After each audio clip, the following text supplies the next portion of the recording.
What don't you do when you're dealing with a narcissist? That's the topic of today's video. This is a follow-up to a video I made last week on how to spot a narcissist and the signs you'll see when you're dealing with a narcissist. And that video got more views, more comments, more dialogue than any other video I've ever made on this channel. And a few of you actually reached out to continue the dialogue, ask a couple questions. One person said, "Hey, Amy, you should turn this into a series." And I thought about that. I realized that's exactly what I want to do. So part one already appeared, how to spot a narcissist, what signs you'll notice. This is part two, what not to do when you're dealing with a narcissist. And number three, which I'll publish in a few days, what you can do and should do if you're dealing with a narcissist. So let's dive right in. I'm going to share 5 things that from my experience and the research I've done, you don't do when you're dealing with a narcissist.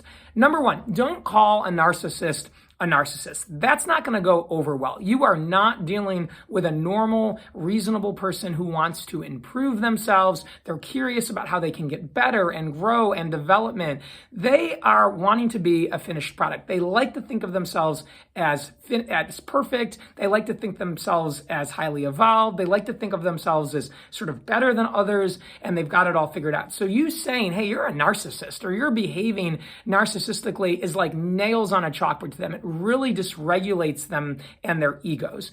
And so what they do typically is they get very defensive, or they even go on the offensive and start to attack you. You know, "I'm not a narcissist. You've got a real problem. How dare you say that to me? I can't believe that you would have the audacity to call me that. I mean, you're not looking at all the things you do to upset me." And so doing that rarely works. One thing that I've found can work better is to talk about the behavior. "Hey, Mom, when you do this, I end up feeling this way." Or, "Hey, when you said that the other day, I really struggled with that, and here's why." And if you can remind them of goals that they have, like, "Hey, I know you want us to have a good relationship," or "I know you want us to be closer and get along, but this thing that you've done actually is taking us farther away from that. Does that make sense? Here's what I'd like to see us do instead." That may not work either, because again, the narcissist likes to be perfect and does not want to hear about things they can do to improve, but you probably have a better chance of them improving their behavior if you go from that angle versus outright calling them a narcissist. That, again, rarely works. Number 2, don't fail to set boundaries. And if you do set boundaries, don't break them and fail to enforce them. The narcissist, if you show up loosey-goosey and you don't have set desires and goals for how you want the relationship to look, they're going to take advantage of that. Narcissists usually are self-centered, self-absorbed. They kind of like to dominate things. They like to have control over you and situations. And so they've got their own ideas, their own agendas over how they want the relationship to look so that they can be okay. Because that's what they think, is things have to be a certain way. Other people need to show up and treat me a certain way for me to be all right. So if you don't show up with boundaries, they're going to steamroll right through anything that you hope for and you want, and they're going to be trying to get their way. So set boundaries, be clear about, "Hey, here's how much time I can spend with you. Here's what I want the relationship to look like. Here's how much I can call you, interact with you, engage with you. Here's how much money I can devote towards this relationship. Here's kind of the norms or the expectations I have of what our dealings should look like." And once you've done that, you have to stick to it. If you say to a narcissist, "Hey, I really just can't keep hanging out on Sundays. I'm cleaning my house. I spend time with my family that day. I'm not able to just come and meet you or take you somewhere every Sunday. That really kind of disrupts my schedule."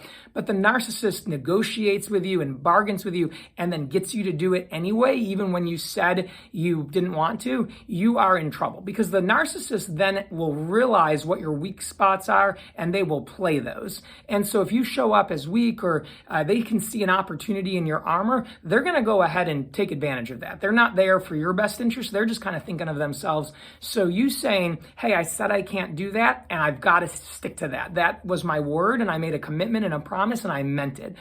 That's going to make it harder for the narcissist to kind of work you over and manipulate you. So set boundaries, be very clear about what you feel you truly can do, and then hold to it. And that's going to be hard, because the narcissist often will try to break those things down and talk you out of your own feelings, but you've got to trust yourself and say, "No, I said this, I meant it, and I'm going to stand by it."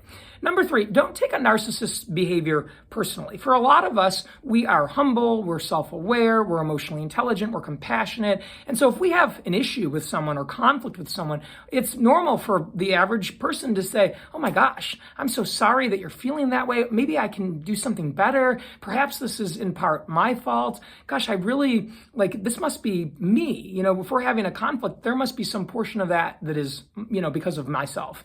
In the case of a narcissist, it's often not that way. Usually the narcissist's behavior has nothing to do with you. It has everything to do with them. It's very personal to them. And if you look and watch the narcissist interact with other people, whether it's a server at a restaurant or employees at a store, or colleagues, family members, friends, you'll actually start noticing a lot of the same patterns of behavior show up again and again and again. So you saying, my gosh, this must be because of me, that rarely does any good. It's rarely true. It doesn't usually serve you. Recognize that the narcissist is carrying out learned behaviors and patterns that they've been operating with, some cases for years or their whole life. Don't take on their stuff.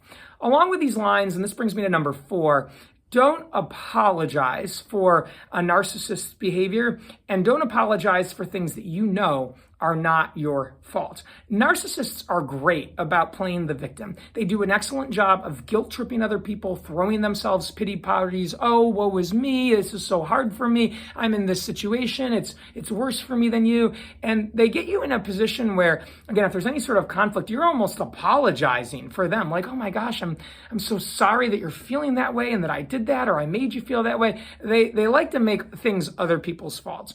And so when you take that on and apologize for them, that does not force them to take accountability. It doesn't force them to take responsibility. It means that there's no consequences to their behaviors. As soon as you apologize and take on the fault, they don't have to. And that just perpetuates the cycle and allows them to keep doing it. I'll give you a quick example. In the last video, I mentioned that I have a family member who I've been historically close to throughout my life, but I have since come to realize this person is most likely a narcissist.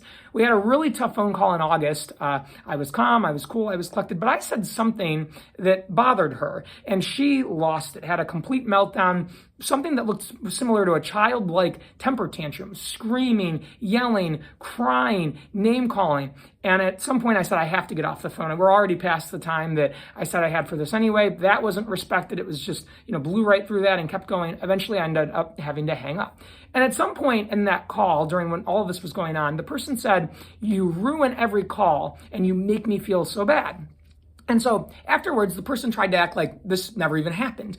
And I have basically said, number one, I'm not going to apologize for that call because I know I didn't do anything wrong. But number two, I'm not able to talk with you on the phone live again until you read a couple of emails that I said about what that experience was like for me. And ultimately, I'm sort of looking for an apology. Later, this individual had said to me, well, maybe I shouldn't have said you ruined every call, just that you ruined that call. And I thought, we're getting closer, but it's kind of not quite enough because I know I didn't ruin that call. And I am not going to let you guilt trip me into saying that I did. You are going to have to wait for a phone call as long as it takes until you can recognize and look at your behavior and say, you know what, I really was the one that drove that call into the ground all on my own. And so you apologizing for things that you know you didn't do just lets the narcissist off the hook. It lets their behavior continue. And so you're really making things worse for them, not better.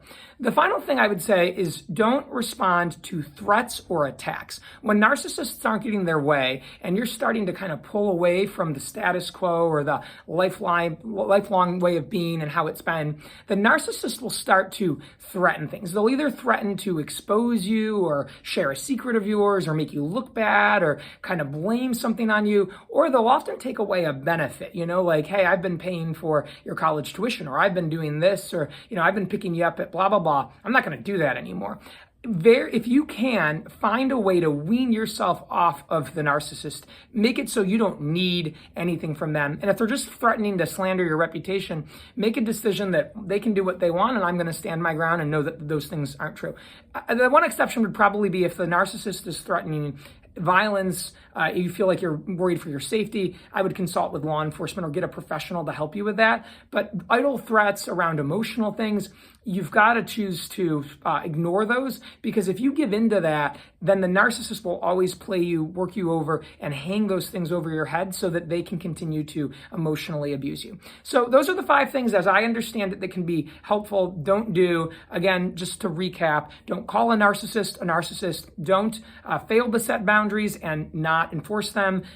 Don't take things personally. Don't apologize for the narcissist behavior, and don't respond to threats. Hope this was helpful. Hope everyone's making a great day, and I'll see you for the next installment of the series very soon.